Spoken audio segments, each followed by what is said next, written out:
ഇറാനിൽ മഹ്സ അമിനിയുടെ കൊലപാതകത്തെ തുടർന്നുണ്ടായ ഹിജാബ് വിരുദ്ധ പ്രക്ഷോഭം 100 ദിവസങ്ങൾ പിന്നിടുന്നു. മതപോലീസ് കസ്റ്റഡിയിൽ കൊല്ലപ്പെട്ട മഹ്സ അമിനിക്ക് നീതി തേടി ആരംഭിച്ച ഭരണവിരുദ്ധ പ്രതിഷേധം ഇറാൻ ഭരണകൂടത്തെ പ്രതിസന്ധിയിലാക്കി. പ്രതിഷേധം വധശിക്ഷ വിധിച്ച് സമരം അടിച്ചമർത്താൻ നോക്കിയിട്ടും അണയാതെ ആളുകയാണ് ഹിജാബ് വിരുദ്ധ പ്രക്ഷോഭം.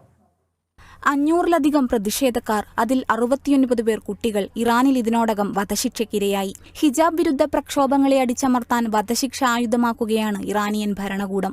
22 വയസ്സുകാരിയായ മഹ്സ അമിനി എന്ന കുർദ് യുവതിയുടെ കസ്റ്റഡി മരണം ഇറാന്റെ ചരിത്രത്തിലെ കറുത്ത അധ്യായമാണ്. നാളിന്നുവരെ കാണാത്ത പ്രതിഷേധങ്ങളുടെ പരമ്പരയായിരുന്നു മഹ്സ കൊല്ലപ്പെട്ട സെപ്റ്റംബർ 16 ശേഷം രാജ്യം സാക്ഷ്യം വഹിച്ചത്.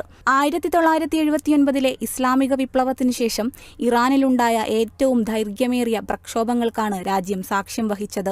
ആയത്തുള്ള ഖുമൈനിയുടെ നേതൃത്വത്തിൽ ഇറാനിലെ ഷാ ഭരണകൂടത്തിനെതിരെ ഇസ്ലാമിസ്റ്റുകൾ നടത്തിയ പ്രക്ഷോഭമായിരുന്നു ഇസ്ലാമിക വിപ്ലവം. വിപ്ലവം ജയിച്ച് ആയത്തുള്ള ഖുമൈനി അധികാരത്തിലെത്തി. ഇന്ന് ഇറാന്റെ പരമോന്നത നേതാവായ ആയത്തുള്ള ഖമനയ്ക്കെതിരെ ഇറാൻ ചരിത്രത്തിലെ ദൈർഘ്യമേറിയ മറ്റൊരു പ്രക്ഷോഭം ഉടലെടുത്തെന്നത് യാദൃശ്ചികതയാകാം. മതപോലീസായ ഗഷ്തെ ഇർഷാദ് നിർത്തലാക്കിക്കൊണ്ടുള്ള ഉത്തരവുണ്ടായെങ്കിലും അതിൽ ഭരണകൂടം നിലപാട് സ്വീകരിച്ചിട്ടില്ല.